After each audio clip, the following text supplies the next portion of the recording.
Hello, citizens of Sassyland. Aquamarine came out in 2006, and it was the Mermaid movie. It was directed by Elizabeth Allen Rosebaum and was based off the book written by Alice Hoffman. I never read the book. In fact, I don't know how to read. But is being a mermaid really all it's fished up to be? So grab your goggles because we're gonna talk about Aquamarine.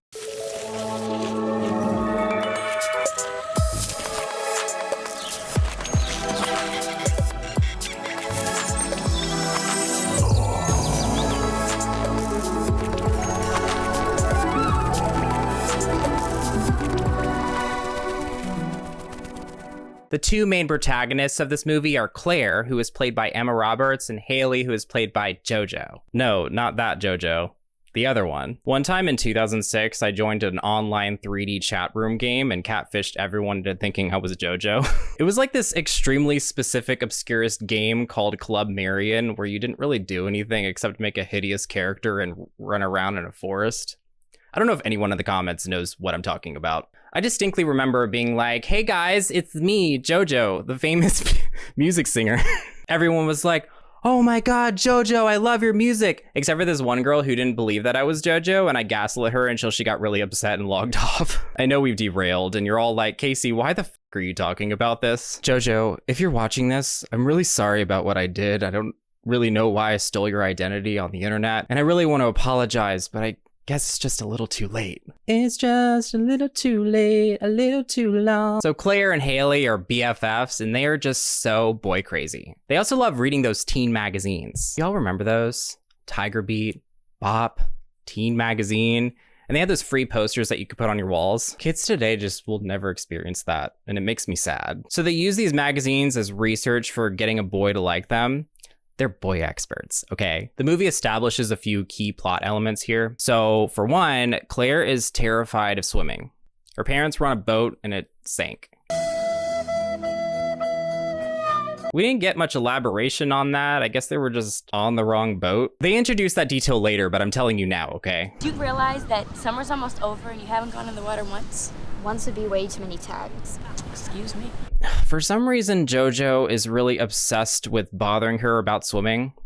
I don't really know why she's annoying about that. Also, in 5 days, Claire is moving to Australia because her mom is a marine biologist and she got a really bougie aquatic job.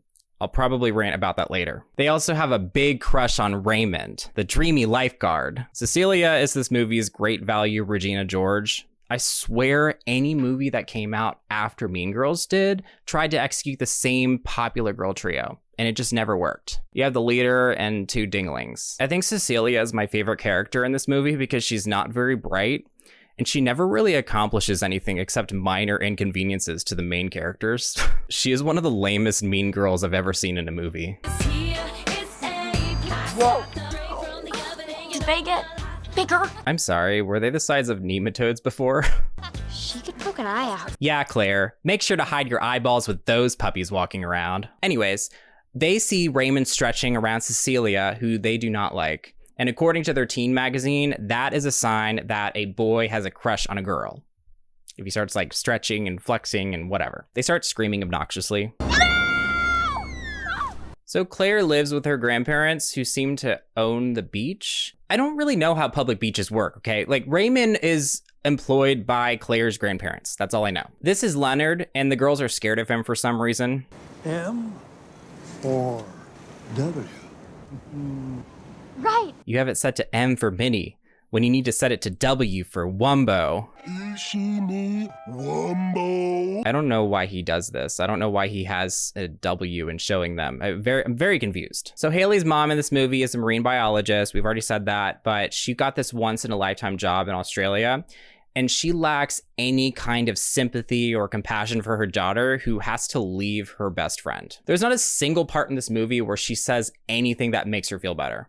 Not a single thing. You can unpack as much as you want. We're still moving. She's like, well, when you moved from Boston, you met Claire, so you can just make new friends. It would be one thing if the plot had mom lose her job and she had to move somewhere that was very specific to her career, but as of right now, mom is just being selfish. She couldn't have waited until Haley went to college to go work in Australia. She had to do this right when she entered her teenage years. Yeah, Haley's gonna put you in a home. So there's some kind of storm going on outside.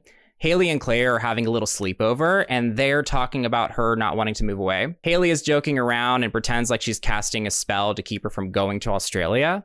Oh gods of hurricanes, makers of thunder and lightning and majestical. And then lots of things happen. Everything starts whacking out, the lights turn off, and they're sitting in the dark. Ooh, what's gonna happen? So the next morning, we see that storm made a really giant mess. Claire and Haley run outside because they want to go look at Raymond. But suddenly, Claire notices some lights in the pool and she falls in. Raymond goes in to save her, but while she's underwater, Claire sees something. She gets scared in the water. Her parents drowned. Haley, why would you say that? Time and place. So Claire saw what she swears looks exactly like a Temu version of Marnie from Halloween Town. I'm not derailing again, okay? I promise. I have to focus, okay? I haven't taken my medication today, so it's a real struggle. But apparently, whatever she saw in there washed up from the ocean last night. I wonder what it could be. Do you guys think it might be a mermaid? So Haley runs over, and instead of asking Claire if she's okay, she's just freaking out about Raymond saving her as if she didn't almost drown. Actual biceps. Did you feel them around you? Claire's like, I think I saw something weird. So Haley and Claire sneak by the pool late at night to go take another look. They start throwing things in the water to try and lure it. And lo and behold, it was a mermaid. So this is Aquamarine. And I have so many things I want to talk about. You know how when you're a kid and you're playing mermaids with your friend in the pool, but it ends up being both of you arguing over which mermaid has better powers? Aquamarine is both of those mermaids combined. Best known for sitting on rocks, staring into mirrors, and obsessively combing our long, beautiful hair. Blah, blah, blah. And through various points of this movie, she acts and speaks very normal, but she also has random moments where she's either not understanding how the human world works, or she's glossing over some random kind of like mermaid superpower. Mermaids speak every language known to man, fish, crustacean, and several varieties of seafowl. What can you speak? There's nothing more to the scene, okay? It's just like, wow, everyone, look, it's a mermaid. So crazy. Also, Aquamarine's dad is apparently the one who caused the hurricane because she swam away from home 3 days before her wedding. We never meet her dad or the merman she left. But oh no, Leonard walks out and they have to dip out, so they tell Aquamarine that they'll see her in the morning, only for them to realize that the pool is being drained. You scared the salt out of me. All right, so Aquamarine does this really annoying thing where she replaces nouns and adjectives with ocean words. Haley gives Aquamarine her shirt and she does this 5-minute crafts with it. Oh. Wow. Y'all can fuck off right now. That is not the same shirt. So Aquamarine is having so much fun with her human legs, and we learn that there's some stipulations, okay? Some ground rules. Mermaids can have their legs when the sun is out and when they're dry. Those are the two main things, okay? Also, if you think I'm gonna address the blue streaks in her hair, I'm not, okay? Maybe they have salons in the ocean. Maybe they have some kind of like hair dye that's made of squid ink. I don't know. Oh, also a random conch shell just starts ringing in Claire's room and Aquamarine answers it like it's a phone. And it's her dad calling. Mermaids using conch shells as phones? Imagine that. So we learn that the reason Aquamarine left home is because she doesn't love the merman she's being forced to marry. She wants to marry someone she loves, but her dad doesn't believe in love. So she has 3 days to prove to him that love exists. How is she gonna do that? Well, she sees Raymond doing water sports, and she immediately decides that Raymond is gonna be the one who will fall in love with her, okay? Raymond! Hi. Hi. Do you love me? So Aquamarine obviously doesn't understand how any of this works, so it's up to these two 8th graders to get Raymond to fall in love with her. At first, when she asks for their help, they're like, yeah, whatever. Then Aquamarine just sprinkles in that Claire and Haley get a wish if they help her. Then you don't get your wish. What? Because apparently if you help a mermaid, you can wish for anything you want. There's no clauses either. You can ask for $1 million if you want. So Claire and Haley can wish for Haley's mom to not move to Australia. And he has to say that he loves her, otherwise she has no proof for her dad. This all just feels like it's a scenario that a couple of 8-year-olds wrote. Leonard finds Aquamarine's necklace in the pool. I wonder if he's gonna like kidnap her or something. She's been working to clean up the water in the bay here. Well, tell her thanks for me. Because it tastes about 10 times better than it did a few years ago. Really? Yeah, guys, ever since we all started driving electric cars on the road, the air just tastes so much better than it did 10 years ago, right? That's how that sounds, Aquamarine. It sounds stupid. So Claire and Haley have Aquamarine do a bunch of things that they read in those teen magazines. The first idea that Claire and Haley have is to have Aquamarine call Raymond, not say anything, and hang up. Then they ride by Raymond's house, but Aquamarine falls. This sequence of Raymond running to save Aquamarine in slow motion is so ridiculous. Raymond is helping Aquamarine, kind of. He like puts a band-aid on her. Wow, so romantic. All of a sudden, Cecilia and her idiots show up. Why does the villain always wear the sassy pink stuff while the protagonist looks lame? Her license plate says princess on it. And she's a princess? No. Just a little bitch. JoJo. So Cecilia drives up to the girls and she's making fun of Haley's clothes or something. They tell Cecilia that her name is Aquamarine and Cecilia calls her a crayon. It's kind of pretty for a crayon. But then Aquamarine gives the best comeback. Cecilia translated means dim-sighted. Wow. Then her car breaks down and they all high-five each other. Great job. They really showed her. There's something very fishy about that girl. Little do you know. Also, Aquamarine's fingernails change colors based on her mood. They're purple because she's thinking about Raymond. We get a montage of all the girls studying teen magazines. Really quickly, I just want to point out how inconsistent Aquamarine's blue highlights are. And like, I don't know if it's just me, okay? Maybe I'm just the crazy one, but they switch back and forth constantly, and it just really bothered me. Guess these magazines aren't really kelpful, are they? So they go to the fair to meet up with Raymond. Well, actually, Aquamarine meets with Raymond. Claire and Haley just follow them around constantly in this movie. Raymond never questions this at all.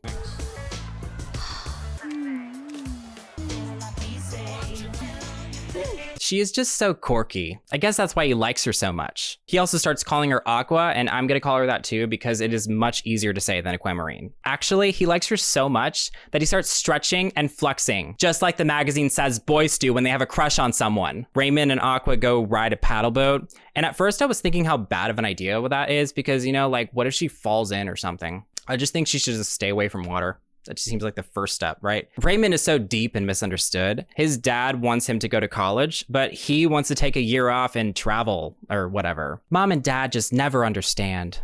They just don't get it, do they? Sometimes you have to leave home to figure out what you want. Exactly. Yes, wow. I just really love how she agrees with anything that I say. But oh no, the sun is setting and she needs to make like a sailfish and zoom it on out of there. Cecilia notices Aqua and the girls run away and she goes to talk to Raymond. I wonder what she's gonna say. One dilemma that Aqua faces is where she's gonna sleep, right? Because she can't sleep in the pool, it's all drained. And she can't sleep in the ocean because her dad's gonna sweep her away. So what is she gonna do? Oh, I know. Let's have Aqua sleep in the town's drinking water. Yeah. I don't see anything wrong about this. The next day, Claire, Haley, and Aqua take a bus to Tampa to go to the mall because they need to find a dress for Aqua to wear for the last splash, which is this beach party that she's planning on going to with Raymond. We also see more of Aqua being not like other girls. Why go through life unnoticed? And of course, we get another early 2000s costume montage. I know we all love those around here. They get makeovers and look the same. At home, Aqua freaks out because the last splash is in a few hours and she doesn't have her earrings. But of course, Aqua is a mermaid, so she doesn't wear those mainstream earrings that you get at Claire's. She wears starfish on her earlobes. I mean, obviously. So she sends Claire and Haley to this buoy that apparently has the starfish that she needs. And remember, Aqua can't go into the water because her dad will suck her into the ocean or something. I don't know. They never really touch on that. She calls some dolphins to ride them over there, but Claire doesn't want to go in the water because she's scared of water because her parents drowned. And while Haley is riding the dolphin, Aqua is talking about how she learned about love after seeing a couple on a blue boat who were madly in love with each other. Claire was like, oh my God, that was my parents. That's when they drowned to death from their boating accident. And instead of feeling bad or giving any sort of empathy, Aqua's immediate response is to be like, Claire, they wouldn't have wanted you to be scared of life. They would have wanted you to be friends with it. I don't think they would have wanted you to be afraid of life. I think they would have wanted you to be friends with it. Thank you, Emma. Oh, and Haley gets Aquamarine the starfish earrings, and the starfish whisper in her ears and give her compliments. Oh, stop. She makes us so lovely.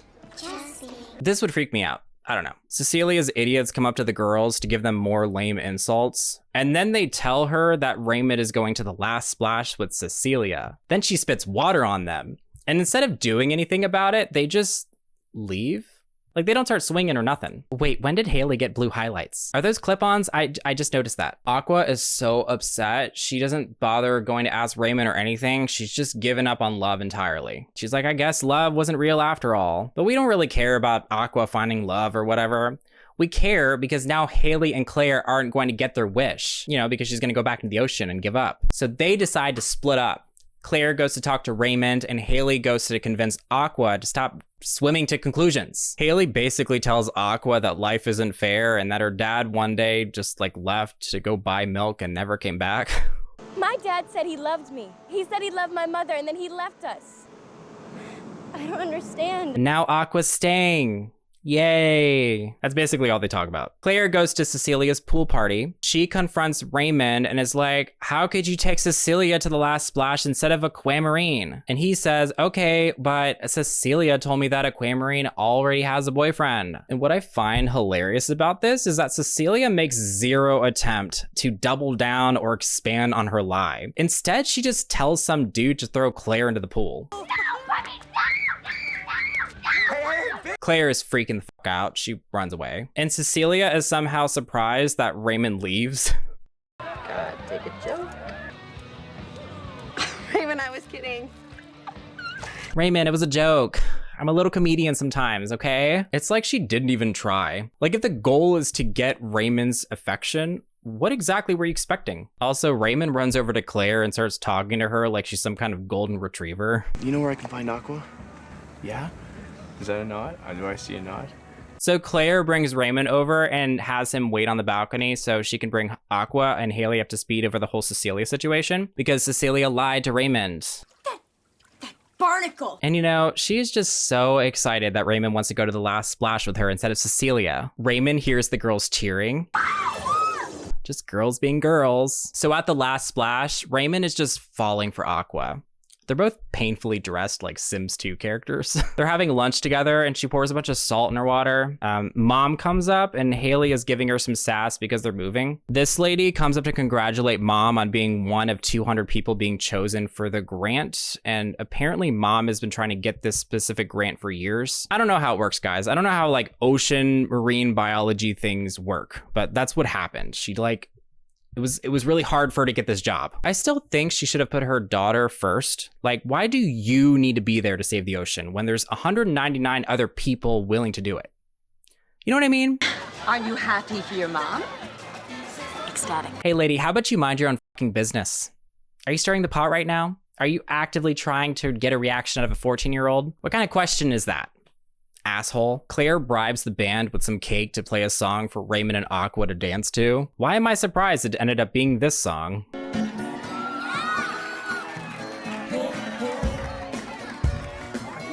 Cecilia tries to stroll up there while they're dancing, and Claire and Haley literally walk up to her and go, back off, don't make a bigger fool of yourself than you already have. Walk away, and it works. Very anticlimactic villain we have in this movie. So they're having this moment until Claire and Haley run up to tell Aqua that it's sunset, so they gotta go. Raymond, again, doesn't find it weird that these two 14-year-olds have been following them everywhere this whole time. So Aqua tells him to meet with her tomorrow morning, and then kisses him. They go back to the water tower, but Cecilia and her friends follow them. Her friends are getting tired of staring at the water tower, and Cecilia makes a fat joke about one of her friends eating corn dogs or something. Did you put away the negativity, sort of like you put away all those corn dogs at the street fair? Joke's on her though, because they leave to go to the beach party without her. Cecilia climbs up to the top of the water tower, and she freaks out when she sees Aqua, and she just locks her in there. She even kicks off the bottom of the ladder. Cecilia walks all the way to the party because remember her friends left her there, and she tries to tell her friends that Aqua is a mermaid, but they just laugh at her. Yeah, no, I saw it with my own eyes. There's no more. Why are you looking at me like But then Leonard overhears her. Do you think he's gonna go to the water tower? What do you think's gonna happen? The next morning, Cecilia tells her dad that she heard some girls screaming in the water tower. Her dad is also the weatherman on the news. I'm not really too sure why he would be reporting that, but whatever. So I guess she's hoping that they will expose Aqua for the mermaid she is. And don't be asking in the comments why she couldn't take a picture on her phone, okay? This was filmed in 2005. Cell phone cameras did not do well in low light. Hard to believe, I know. Before we visit the water tower fiasco, Claire and Haley get into this really out-of-pocket argument. Haley is reconsidering the wish because she wants her mom to be happy. Claire is understandably confused about that. She's like, I thought we talked about this. And Haley's immediate response is to be like, I'm not your mom, Claire. God. Learn to stand on her own for a change, you know? You mean me, don't you? I mean, I'm not your mom. Whatever, Haley. I don't know what's gotten into you. Get out right now. It's the end of you and me. But after Haley walks out the door, Claire sees a live news report at the water tower of some girl stuck in there. So you might be thinking that this is a part of the movie where Cecilia gets a little win, right? The villain stirs up the conflict and makes things harder for the protagonists, right? Wrong. The firefighters get up there and they don't see her. Also, there's not even a fire. Cecilia has a meltdown on live TV and Dad takes away the car keys. A commercial. Daddy! You know why? Because she is a mermaid. But who saved Aqua? Well, it was none other than Leonard, who we still know very little about, except that he's nice and apparently not creepy. I didn't talk about it much before, but there were random moments where Leonard would watch people through the window, and we as a viewer just assumed he was just weird. But Leonard apparently knows all about mermaids, okay? I think it would have made it much more interesting if he just kidnapped her. Like, just go full-on Lifetime movie with it, you know what I mean? The girls go tell Raymond, he kicks down the door and says, did somebody order a tidal wave of justice? Because Leonard helped a mermaid, he gets a wish. And his wish is to be in a relationship with this lady. And I'm thinking, like, what if she didn't like him back? Does the wish still work? Does she just magically change her feelings? Because I feel like there's a lack of consent there. Aqua goes to meet with Raymond, and this is the last day she can get him to fall in love with her. So she needs to know how he feels now. You know what I mean? She asks him if he loves her, but surprise, surprise. Surprise, surprise! He's like, girl, I just met you 2 days ago. And he says, no, I can solve all of this, okay? It's very simple. And no, Raymond does not need any more time. That is complete bullshit. Tell him you're a mermaid. Jump into the water and show this bonehead your tail. Homeboy will tell you he loves you so quick, you don't even understand. Wait, suddenly I just realized, now? That's changed? You love me now? Out of pure curiosity, him and any other straight dude will tell you he loves you just because they've thought about the scenario at least 5 times. Like, I don't know why we're making this so complicated. Could have had this done on day 1. You know what I mean? Which brings me to Cecilia being, again, the worst female villain I've ever seen. She sees Raymond and Aqua and thinks, I'm gonna show Raymond that Aqua's a mermaid. And she pushes her into the ocean. Now he'll see her for who she is and he'll love me instead. What a moron. There's a storm I'm assuming was created by Aqua's dad, who we still don't meet or see or hear of. Raymond! He still chooses her over me? She's a fish! Cecilia! Did you not think this through? Are you that much of a dumbass? Claire's character arc is jumping into the ocean with Haley even though she's scared of water, which I honestly thought was not a good idea at all. I guess she's supposed to like trust her or something, but she could very easily be swept away by the current. So Aqua's crying because it's too late. She never proved to her dad that love is real because Raymond never said he loved her. But Claire and Haley say that they love Aqua. And wouldn't you know it? The storm passes. It turns out all they needed was the power of friendship. So they swim back to shore and Raymond comes surfing up. I bet he has so many questions. He is gonna risk it all for her. He's been waiting for this moment his entire life. But I guess they're gonna try and work out some kind of long distance mermaid human relationship. He is immediately gonna go home after this and search mermaid boobs on the internet. Leonard is with that one lady. I don't know, guys. Is she being held against her will? I can't tell. Oh my God, this part was so cringe to me because Raymond, he kisses Claire and Haley on the cheek for helping them out or something. Both pretty extraordinary.